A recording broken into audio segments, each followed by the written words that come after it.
Welcome to the Jali podcast. I'm your host, Melyssa Barrett. This podcast is for those who are interested in the conversation around diversity, inclusion, and equity. Each week, I'll be interviewing a guest who has something special to share or is actively part of building solutions in this space.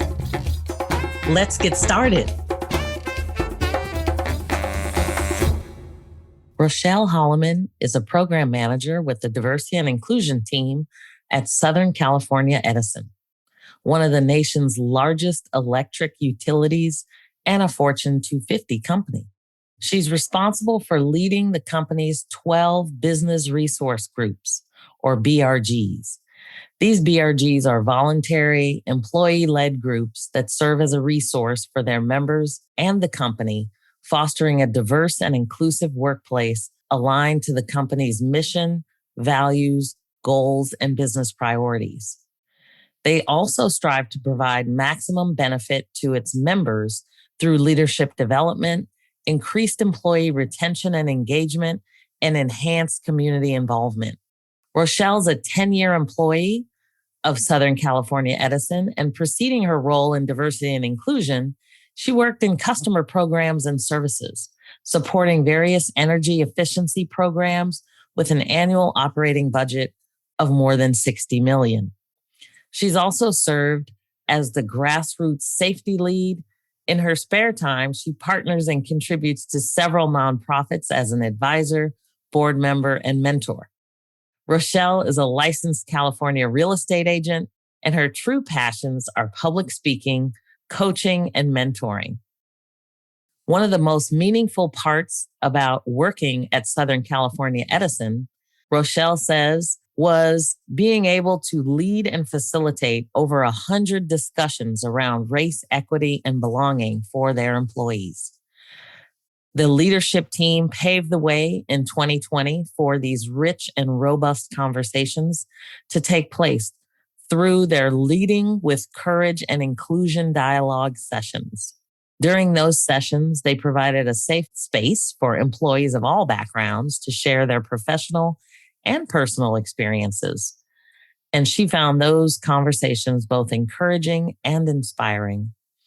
And as they gave her a chance to connect with various employees in different areas of the organization. Southern California Edison strives to provide an environment of psychological safety and trust. And they have found that the first step is to listen and share respectfully while adhering to their company values. I am so excited today to have Rochelle Holoman with me today to talk about diversity, equity, and inclusion. I know you've been in the space for a long time, and I am so interested to hear about what you have learned about the space and what you are doing in the space these days. Yes, well, thank you so much, Melyssa. What a pleasure to join today, and welcome to your audience as well as we dive in. Diversity, equity, and inclusion is at the forefront of all that we do. You can't turn on the television today without hearing it in some form. And it's a great thing. This is so important. I always say to people that when you go back and you look at the 60s and the momentum, the traction that took place from that movement, we're right back there again, and an opportunity, a time in history where we can make great strides in this area. I think it's so important that if we think of it as we've made such great strides in technology, in that man is going to the moon and we're sending, to Mars, and we have a space station that, is above us. It circles the earth 15 times a day. And we've made such advancements in that area. But have we made advancements emotionally? And how we interact with one another? And I think that as we make great strides in that area, we also need to catch up emotionally. So much of it, as I lead at Southern California Edison, we in 2020 created a program called Leading with Courage on Inclusion. And we opened it up to our leaders and we said, have conversations with your teams, pull them in. These sessions were listening sessions. They were all about us gaining knowledge and understanding from a perception that's different than our own. That's where true strides are made. I say a lot of times we walk around almost with blinders, and through your blinders, you only have so much vision. But when you hear someone else's story, you have the opportunity to expand how you see things.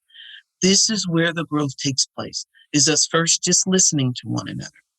And these conversations were made up of all levels of management, to the point now that we have included, and starting this year, we're having what we call mandatory diversity, equity, and inclusion training for all of our employees. And this is getting people used to the terms. We're going to back those up with facilitated conversations, which I'm helping to lead for our company. And now we're going to open the door. Let's start to talk. Let's really get an understanding. Our teammates have worked together for years, and a lot of them don't know their stories, right? What happens after you leave work? What's reality like? So these conversations have been great, and I have led over 100 plus for our company, just myself, and that was between June and December. And so these conversations continue, and they've been a great value. Wow, that's phenomenal. So I will say, I mean, we had some similar conversations at my company, and I think it was not only amazing for, management to give the space, but as the space, kind of was exposed and people were made vulnerable, they shared information and perspectives that I think nobody had any idea that they were bringing with them to the office. And I think it really provided for such a better connection of people. And so when you talk about emotions and just really being able to connect people and not necessarily just focus on technology, it is work that needs to be done, because we are actually working on ourselves as we're listening to others. Right. And it's shining a light in these areas. We're focusing on trust. We're focusing on belonging. We're focusing on respect. Because if you operate from those platforms, you make for a better team. I say this, people say, oh, melting pot, where the world is like a melting pot. I go, no, truly we are a mosaic. 2 years ago, almost 3 years ago, that came to me. And when you look at a mosaic, it paints such a beautiful picture up close. You see all the individual pieces, they're cut differently, different shapes, colors. When you step back from it, it paints the most beautiful picture. Why? Each of them are allowed to be individuals, bring who and what they are to that picture, and they shine independently and on their own. So our conversations were very powerful with that, of getting in a voice. We had adult people, almost every conversation, in tears, going back to their experiences. And it went across all genders, all ethnicities. This was not just Black lives, or, we want to say African Americans or people of color. This was everyone. These conversations were open to everyone to share their story. Wow, that's incredible. That is awesome. And it's funny because we don't do that a lot at work. Right. And so I tend to wonder now what work will be like, because everybody is thinking about getting back to normal, but it's kind of like we're on a different plane now. We have been exposed to something different. You can't necessarily go back. That's right. And so for us, you're right. These conversations have been taboo at work. I would lead each one of those conversations and say, we don't typically talk about this at work. It's almost like religion and politics, right? Exactly. Right? That you stay clear of that, because emotions get involved. But we've leaned into it. We really have. We've leaned into the difficult conversation. All areas of growth take place in an uncomfortable space. I'll prove it to you. Think about when you first learned to drive a car. How uncomfortable was that when you first learned to drive a car? But now those of us that have been driving for years, I won't say how many years, but those of us that have been driving for years, there's times where you'll drive and you'll wind up at home and you'll go, I don't even remember how I got here. You're just on autopilot. You're on autopilot. Yeah. And we teach this at my job, that we've been learning so much about psychological safety and understanding the brain and how the brain works. Well, most people don't know this, but 90%, I'm going to give you that number again. 90% of what we do as human beings comes from our subconscious. Mm-hmm. That's how you can drive home and not remember the drive, is because once you've learned it, it is stored in the back of your brain in a file, and it's pulled out whenever it's needed. Well, when you say 90%, that means everything that you've been taught, everything that you've learned, it's all stored. Now, the hope is that it was stored correctly. Because if not, I tell people all the time, this when we talk about racism, inequalities, discrimination, these are all learned behaviors. Yes. And I'll prove that to you too. Put toddlers of every ethnicity on the floor to play. They will not discriminate against one another based on the color of their skin. It's a learned and taught behavior. And because of 90% of what we do comes from our subconscious, you have to reprogram the file. And that's what these conversations do. They allow you to see it maybe from a perspective differently than what you've been taught, what the media has indoctrinated us with, movies, everything. All of that feeds into you, and it determines the person that you are. Yeah, that's incredibly powerful. And I think, as we get into it, and your work is just so interesting, because I think as you come away with these hundreds of sessions that you're doing, the way we work together becomes completely different. So as we think about collaboration, project management, all of the things that, most of the time you think about at work, how do you think some of those things change when we're dealing with, challenges in the workplace now based on what you've seen? Yes, it's important. It's the foundation. How we again have approached this is we talk through things in these sessions. We get right to the meat of things. We talk about things such as when you're in a meeting. Are you ensuring, and this can cross very many, when we talk about intersectionality, this can cross. But, how are you even starting a meeting? Are you initially leaning into the individual? How are you today? We're going to get to the work. How are you today? How are you doing in the midst of all that we're enduring and encountering? Now, when you start meetings that way, boy, aren't you going to then lean into the subject matter with that individual, right? You've now taken things to another level. That's one way that we do that. We're very mindful of giving one another, I don't want to know if credit is the right word, but if you're in a meeting with various people and someone throws out an idea and you come behind it and think, wow, you can add to that, add value to it, that it's wonderful to acknowledge that person first. Go, Melyssa, great idea. Now let me chime in. What have you done for that individual? You've acknowledged them in front of the group that this idea started with them. Now I'm going to elaborate. Women experience this quite often in the workplace, that they're talked over. Their great and brilliant ideas are not acknowledged. Yes. You'll be in a meeting and a woman will say it, and this isn't, this is where we're just talking reality, that a woman will say it and, it doesn't get much fanfare, and a man can come behind it and say, and they're like, yes! And the team is, let's do, brilliant idea. And the woman's going, wait, that's exactly what it is. Ageism, that shows itself in ageism, right? With people that may be been in the workforce a little longer, and those maybe that are just entering the workforce, right? That sometimes it's hard for people to find their voice. That's one of the things that we're working on. This is a place of belonging for all of us. All of our voices are important. There are gold nuggets within each of us, and people have to feel allowed to flourish. Now, so and since you brought up the word belonging, because there's all these different words now that people are using: diversity, equity, inclusion, now belonging.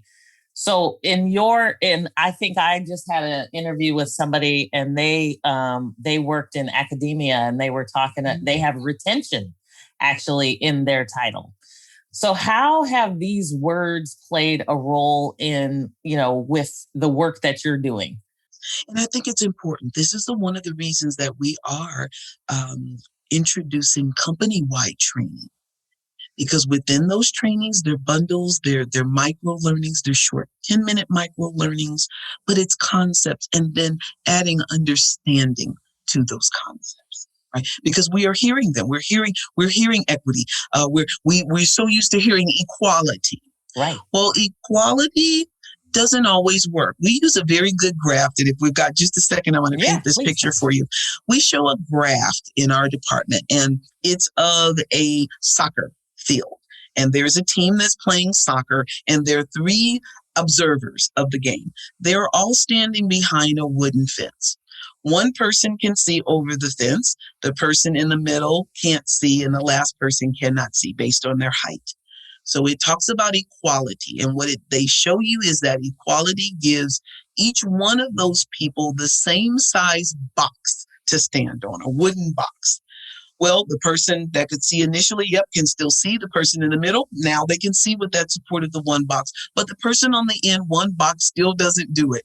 It does not give them line of sight to the game. That's equality. Equality says everybody gets the same thing, although it may not meet your need.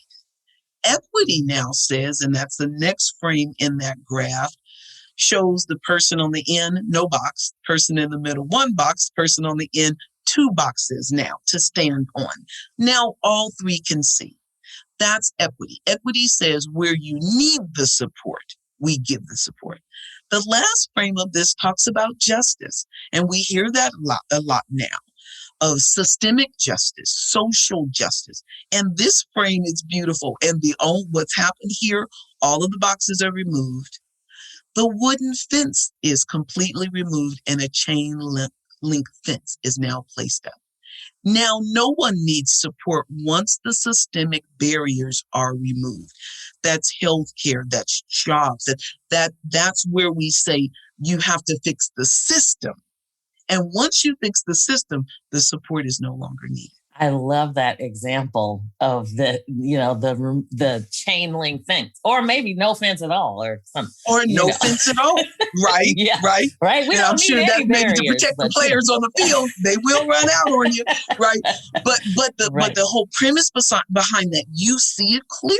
Yes. You see it clearly that if you fix the foundation, right? If you fix these systems that have over the years have prevented groups and people from progressing, being able to take advantage of what we call the American dream. Yes. Once you remove that, now here's one more thing I'm gonna touch on quickly, and we call that the 10%. The 10% that you see of an individual, and this concept is out there. It's like an iceberg. When you see an iceberg, you're only seeing 10% above water, 90% is underneath. I bring this point out every time I'm in a session, that when you look at an individual, you're only seeing 10% of them. And that's from a medical standpoint. And when you talk about skin mass, right? When you talk compared to body mass, you only see 10% of an individual. But that's where all of our judgment and biases come from, is that small, has nothing to do with their head or their heart, has nothing with their ability to learn, their ability to be productive. And so we have to be mindful of that and shy away from judging individuals immediately by only that small percent of them that you see. And as we shift and make those changes, we make for a better society. And that's part B of this. This work we're doing is not just for us. We are planting seeds for trees that we will probably never sit under, but someone will. Yes. So it's important that we plant the seeds. It's the legacy, right? I mean, some of those trees take years and years to grow and blossom. And yet, when they do blossom, it could be generations from now. they right. reap the benefits. That's it, exactly. So that's how powerful this work is that we're doing. Yeah, it's amazing. And I know a lot of D&I professionals are focusing on training, but there is also this sense that, training can't be the only thing we do. And so are there other things that in the work that you're doing, either, with your company or others, in terms of what you've learned? Are there other, when you talk about the structural barriers, how can we do better in terms of modifying those structural barriers? When they were created, obviously they weren't necessarily created for everyone.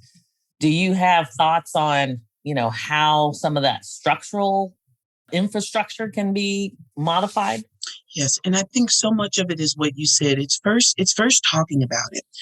We can never solve anything until we first identify what it is. That's one of the bold steps that our company has made.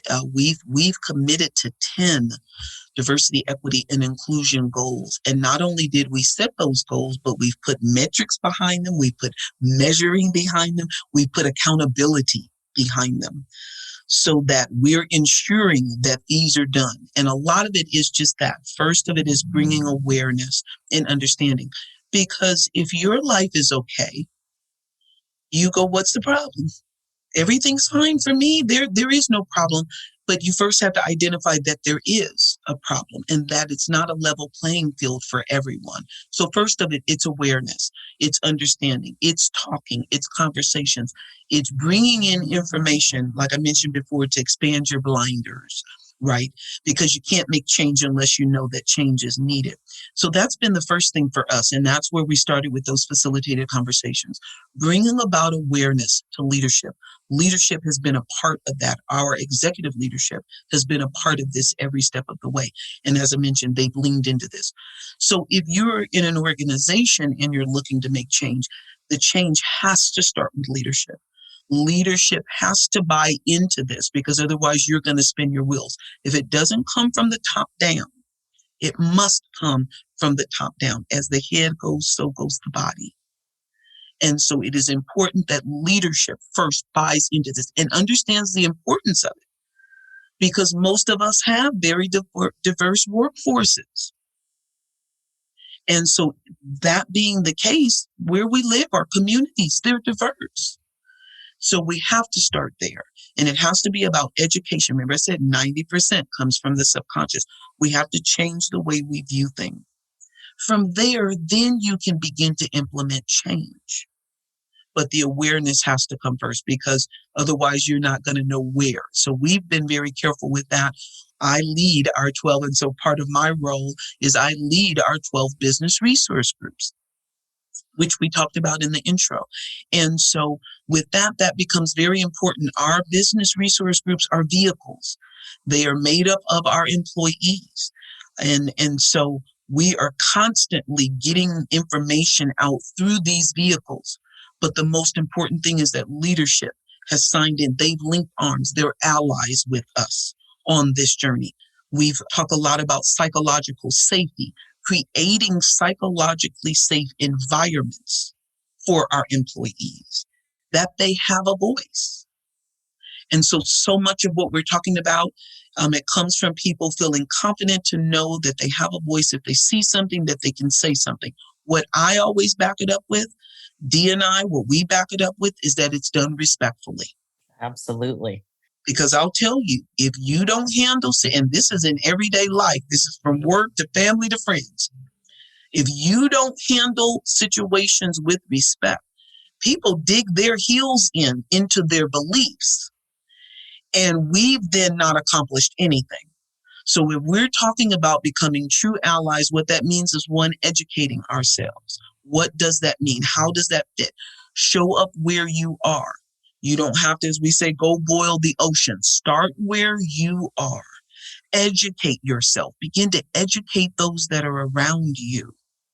And as we all make these strides together, that's where we see the change. We're called at our company, we're calling for a cultural shift, a cultural transformation in how we interact with one another and how we do business. Wow, that's fantastic. Let's pause for a moment. We'll be right back.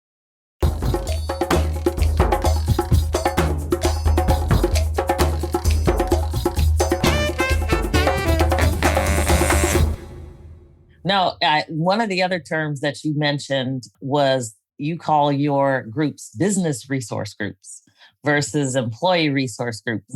Mm-hmm. Was that an actual change that occurred, or did they always start off as a business resource group? Great question. So our teams last year, we had 9 ERGs, employee resource groups, and we had 3 business resource groups. So, and I'll fill the audience in, and I'm sure a lot of them are aware of the difference between the two. Employee resource group is just that. Their overarching initiatives, strategies are all geared towards the employee experience. The difference with a business resource group is it shifts to the business strategy and the business's initiatives, which also then encompasses the employee experience. So it comes from a higher overarching objective. So we had, what we did was we ensured that all of our teams operated from a business plan standpoint. They all have board of directors. We set that structure in place, and then we ensured that they tied and aligned with company strategy. And so they've demonstrated that for 2 years now. And so all of our teams in October of 2020 were all promoted to business resource groups. And we're extremely proud. I'm extremely proud because it was done on my watch. And it was intentional on my part that was done for them. And leadership was able to recognize, and 2020, we all shifted. Those teams, they shifted on a dime. Every one of their business plans had to be revamped and rethought from a virtual standpoint. And boy, they did it, and with flying colors. And they instituted programs and things that now we're beginning to go externally and tell our story because they're making such great strides. Oh, that's fantastic. Fantastic. Yes. That's what we like to hear, right? When you finally connect the employees, the business initiatives, because employees then feel like they are the ambassador of the company, right? Everywhere they go, they can really tie into and engage on all of these efforts that are going on in some form or fashion, or whatever they want to be participating in. Yes. And let me add the flip side of that, because I gave you the benefit to the company. Here's the benefit to our employees. We have leadership development programs, and that's part of my commitment to them, is that I'm going to give you the visibility. I'm going to ensure that we have programming in place. The motto this year is, my motto is leadership for the next level. Now, I say leadership for the next level because that looks different for each of us. But what is that? Identify that. Determine what that is. And now we're going to give you the tools to take you there. One of the things that I'm instituting and I'm working with leadership on right now is that we turn this volunteerism into actual work experience. You are leading teams. You are showing forth managerial experience. That needs to be on your resume. Yeah. So that when you're applying for a job, you can say, I've got 2 years of experience on a BRG. This counts towards managerial experience, and look at what I learned. So it's the benefit to our employee of the visibility there before our CEO constantly. Our CEO knows their name. How many companies can you say that? When you have 13,000 plus employees, that the CEO knows your name because of the engagement with the BRGs. They are leaned completely in. And so there's promotions that take place and great ideas that they come up with that turn into programs, something tangible.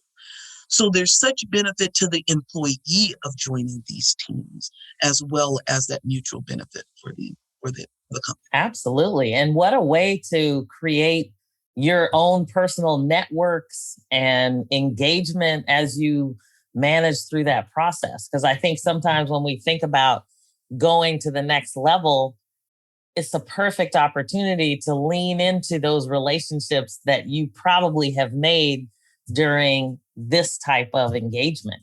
And we're tracking it now. We before didn't have matrix in place. We're tracking this now so that we can send reports up to leadership and says, look at how many of our BRG employees have been promoted That's as a fantastic. result of this work. Look at the engagement, right? So we're setting all of these metrics that we can then show our value to leadership, how we're bringing in, right? We're attracting new talent, right?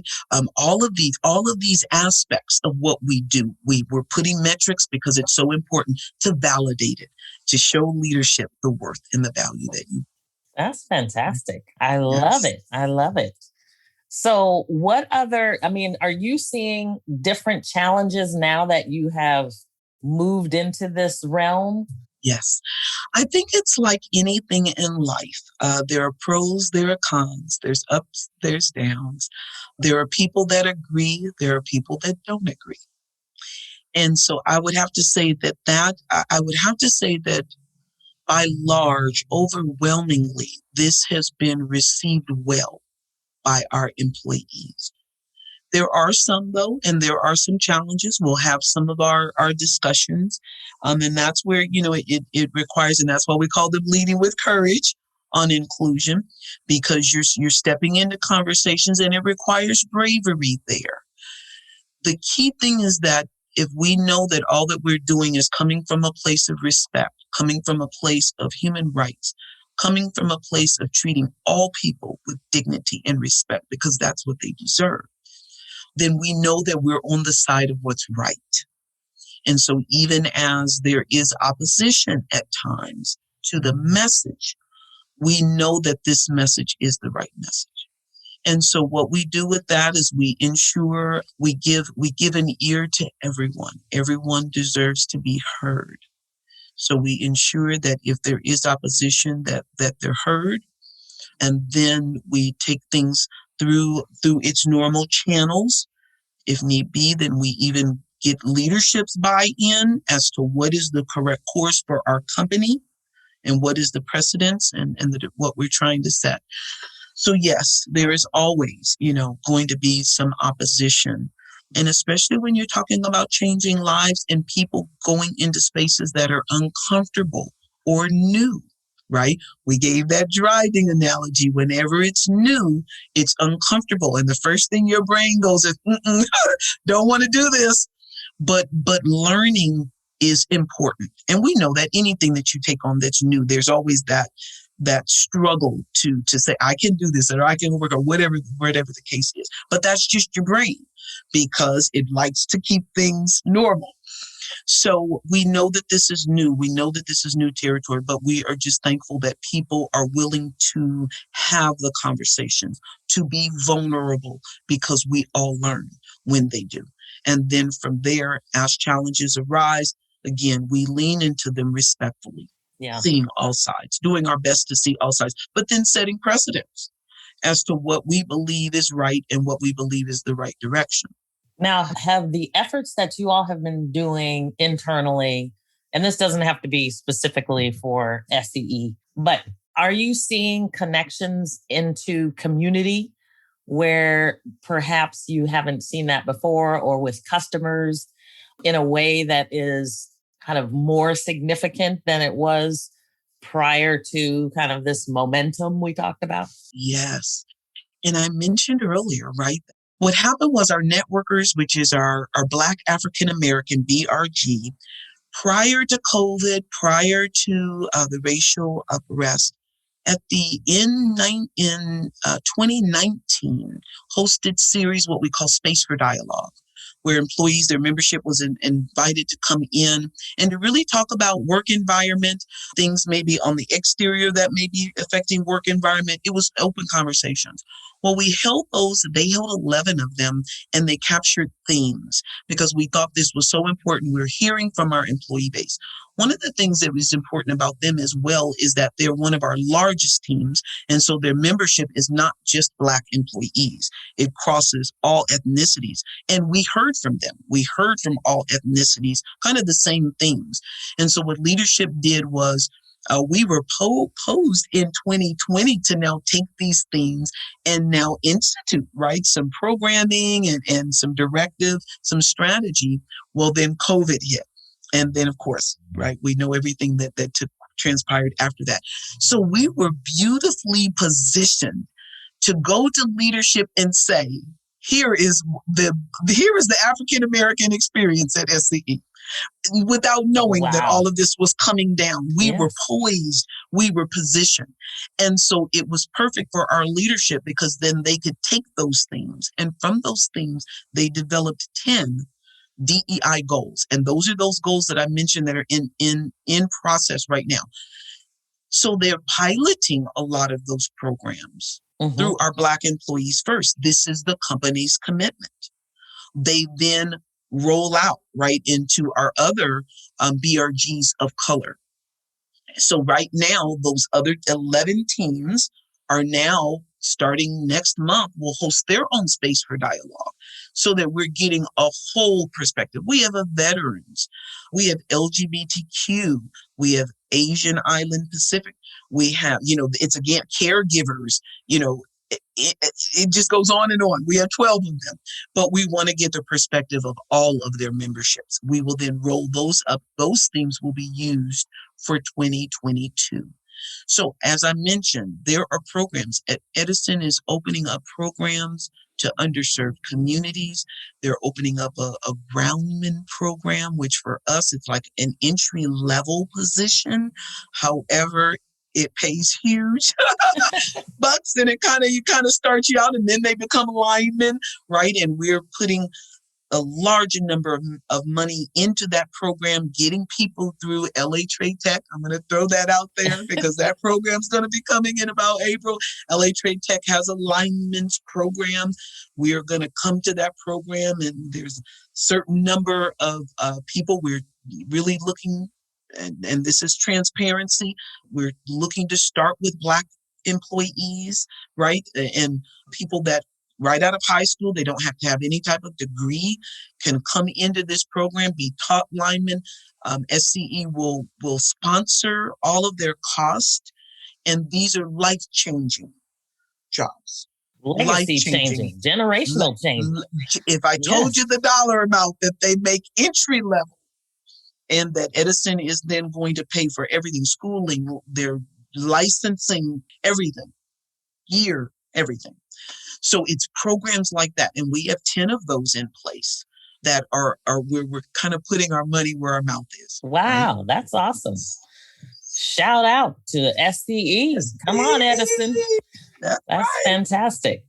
Well, and there's so many opportunities. I love the fact that, the real connection to the community in terms of, opportunities that you're providing that literally can be life-changing. I mean, you get out of high school and you have an entire career, especially when we're talking about energy. There's so many things going on with energy now. And to be able to train new workforces for all of the new energy initiatives that are going on is just fantastic. Yes. And we do that. Edison does that in so many areas, right? Solar, right? All of those alternative energy sources. Another thing that's beautiful with our BRGs, that's one of our commitment is to our communities. So one of the programs that we do, and we kind of tout this, is that all 12 teams, every single year, they pick a nonprofit. And we then give a day of volunteerism. Now, this last year we had to do it differently, right? Because everything was virtual. Excuse me. But in times past, we would show up and we'd get employees to sign up, and whatever they need done, we rolled up our sleeves and got it done. And then we make a contribution to that nonprofit of $5,000. So every one of our teams does that every single year. And that's in addition to all of the other community work that they do. Our BRGs are tied. That's one of the three legs of our stool, is the community. And so much of what we do is based around providing information, providing programming, providing low cost and energy efficient products So there is an array. And so I would even welcome anyone listening. Go into SCE.com. There are so many programs, refrigerator programs, low income, the people that are in need of refrigerators. It just goes on and on and on, the resources that have been made available. Need assistance with paying even their bills, right? A lot of that is done through nonprofits that you can literally get assistance paying your bills. So many benefits to the community. So many That's benefits. fantastic. And Lord knows there's a lot of folks that need that right now. Yes. So that's fantastic. Thank you for, sharing that information with us. Thank you for joining me for this conversation. It has just been fabulous. And I have a feeling this won't be the last conversation. It will not. You better invite me back here. Absolutely. This has been awesome. Yes. An opportunity to share the work that we are doing. So thank you. And thank you for making this podcast available, right? That people can gain information and then really pay it forward, right? Yes. We say become an ally, find your place and make a difference. Absolutely. Absolutely. Well, there we have Rochelle Holoman. Thank you so much.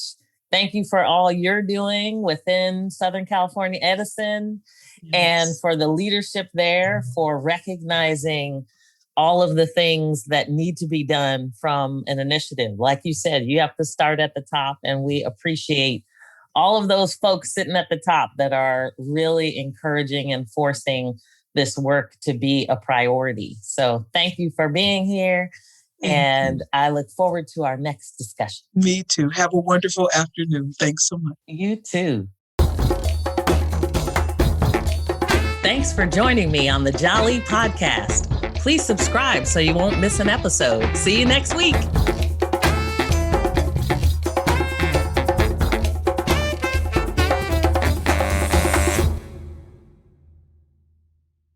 This podcast is a part of the C-Suite Radio Network. For more top business podcasts, visit c-suiteradio.com.